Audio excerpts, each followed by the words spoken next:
حضرت عمر رضی اللہ تعالیٰ عنہ روایت کرتے ہیں کہ زید بن سعانہ نامی ایک یہودی تھا جس کو حضور نے قرض دینا تھا۔ آقا کریم علیہ الصلوۃ والسلام دو جہاں کے مالک ہیں، لیکن حضور کا فقر اختیاری تھا۔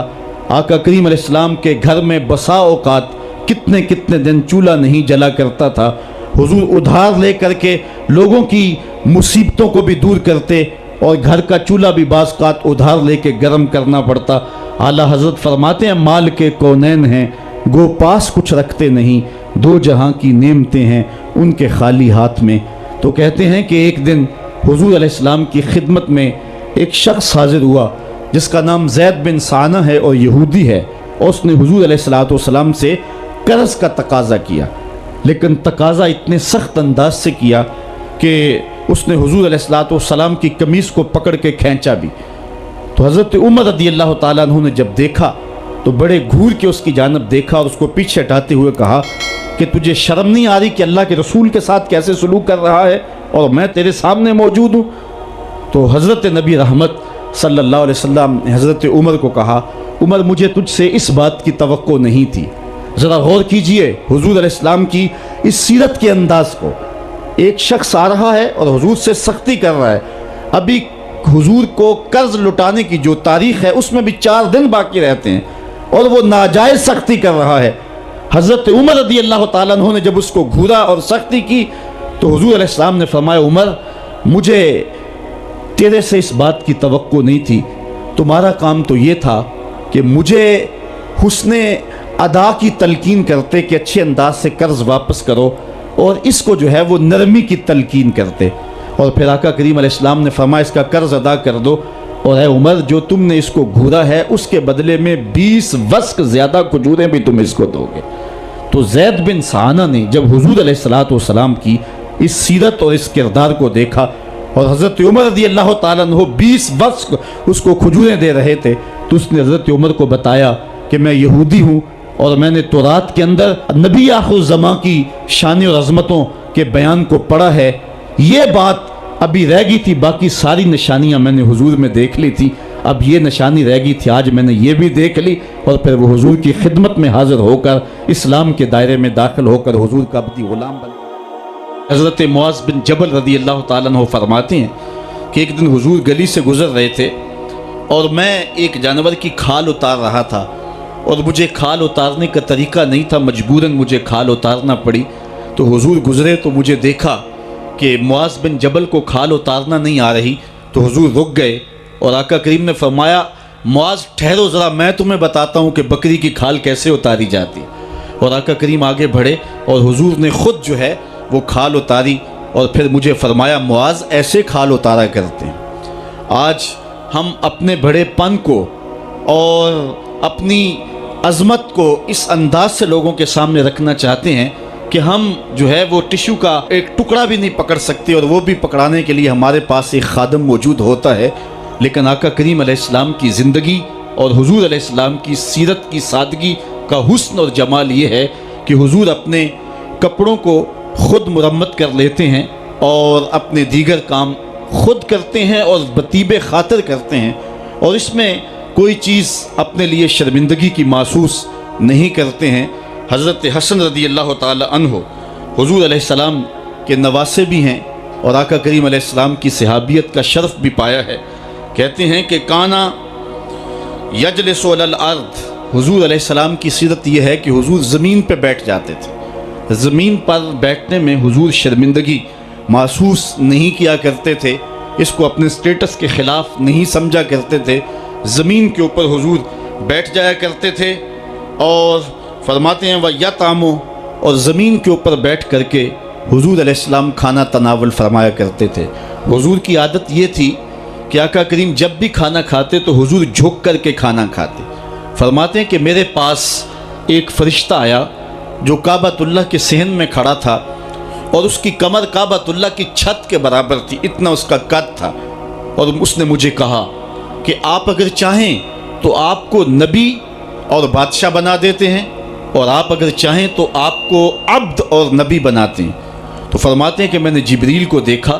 اور جبریل مجھے اشارے سے تواضع کا حکم دے رہے ہیں، تو تو میں نے عرض کی کہ میں نبی اور عبد بننا چاہتا ہوں۔ تو جب یہ بات حضور نے کہی تو فرمایا عائشہ اگر میں نبی اور بادشاہ بنتا تو یہ جتنے بھی پہاڑ ہیں یہ سونا بن کے میرے ساتھ چلتے، لیکن میں نے اس بات کو اختیار نہیں کیا۔ اور اس کے بعد حضور علیہ السلام جب بھی کبھی کھانا کھاتے تو حضور جھک کر کے کھاتے، جس طرح مالک کی دہلیز سے خیرات ملتی ہے اور کوئی خادم اس کو جو ہے وہ شکرانے کے طور پہ جو ہے وہ انتہائی عزت کے ساتھ کھاتا ہے، ساری زندگی حضور نے کھاتے اور پیتے ہوئے تکیہ نہیں لگایا، ہاتھ میں پلیٹ پکڑ کے اکڑ کے یا ٹہل کر کے یا جو ہے وہ بالکل سیدھے ہو کے نہیں، تھوڑا سا جھک کر کے بغیر تکیے کے حضور علیہ السلام کھانا کھانا پسند فرمایا کرتے تھے، اور فرماتے میں اس طرح کھاتا ہوں جس طرح بندے کھاتے ہیں، اور میں اس طرح بیٹھتا ہوں جس طرح اس کے عبد اور اس کے بندے بیٹھتے ہیں۔ یہ حضور علیہ السلام کا طریقہ ہے۔ ایک دن آقا کریم علیہ السلام ایک چٹان کے اوپر بیٹھے تھے اور حضور علیہ السلام قدید کھا رہے تھے۔ یہ خشک گوشت جو کر کے اس کو بعد میں جب پکایا جاتا ہے تو اس کو قدید کہتے ہیں، یا سرید تھی، حضور کھا رہے تھے۔ تو ایک خاتون وہ گزری اور اس کے بارے میں اہل علم کہتے ہیں کہ وہ بڑی زبان دراز تھی اور وہ مردوں کو بھی ایسی ایسی باتیں کرتی کہ لوگ جو ہے وہ اس کی شر سے بچا کرتے تھے۔ تو اس نے کہا کہ آپ تو ایسے کھا رہے ہیں جس طرح کے عبد کھاتے ہیں۔ تو حضور علیہ السلام نے فرمایا اگر میں عبد نہیں ہوں تو کون عبد ہے؟ فرمایا میں سب سے بڑا عبد ہوں۔ تو جب یہ بات سنی تو اس کے قدم رک گئے اور اس نے حضور علیہ السلام کی خدمت میں عرض کی کہ حضور آپ پھر اکیلے ہی کھا رہے ہیں، مجھے بھی کھلائیں۔ تو حضور نے ایک لقمہ اٹھایا، فرمایا لو تم بھی کھا لو۔ تو اس نے کہا یہ نہیں، بلکہ جو آپ کے منہ میں ہے میں وہ کھانا چاہتی ہوں۔ تو حضور علیہ السلام نے اپنے منہ کا نوالا نکال کر کے اس کے منہ میں ڈال دیا۔ تو کہتے ہیں کہ اس کے بعد کبھی بھی اس کی زبان پر کبھی فحش بات آئی نہیں تھی۔ حضور کے جوتے کی وہ برکت تھی اور اس کا وہ فیضان تھا کہ اس کے اندر ایسی روشنی ہو گئی۔ پہلے وہ سخت لعان تھی، گالیاں دینے والی تھی اور فحش گفتگو کرنے والی تھی، لیکن حضور علیہ السلام کے جوتے کی برکت سے اللہ تعالیٰ جل شانہ نے اس کی زبان کو حسن بھی دے دیا اور جمال بھی عطا فرما دیا۔ تو حضور علیہ السلام کی عادت تھی کہ آقا کریم زمین پہ بیٹھ کے کھاتے، جھک کے کھاتے، فرماتے میں ایسے کھاتا ہوں جس طرح عبد کھاتے ہیں۔ وَيَلْبَسُ الْغَلِيظ، اور آقا کریم علیہ السلام موٹے کپڑے پہنتے تھے۔ باریک ترین کپڑے پہننے سے حضور نے گریز کیا ہے، اور یہ وَيُطِيلُ الصَّلَاةَ، اور حضور کی نماز لمبی ہوا کرتی تھی۔ وَيُقَصِّرُ الْخُطْبَةَ، اور خطبہ حضور مختصر فرمایا کرتے تھے۔ وَلَا يَعْنِفُ أَن يَمْشِيَ مَعَ الْأَرْمَلَةِ وَالْمِسْكِينِ فَيَقْضِي لَهُ الْحَاجَةَ، اور حضور علیہ السلام اس بات میں کوئی شرمندگی محسوس نہیں کیا کرتے تھے کسی مسکین، کسی لاچار، کسی بیوہ، کسی یتیم اور کسی مسکین کے ساتھ چلیں اور اس کے کام آئیں اور مصیبت میں اس کا دکھ بانٹ دیں اور اس کی حاجت کو حضور پورا فرما دیں۔ یہ حضور علیہ السلام کی سیرت کے وہ روشن پہلو ہیں کہ آقا کریم علیہ السلام کی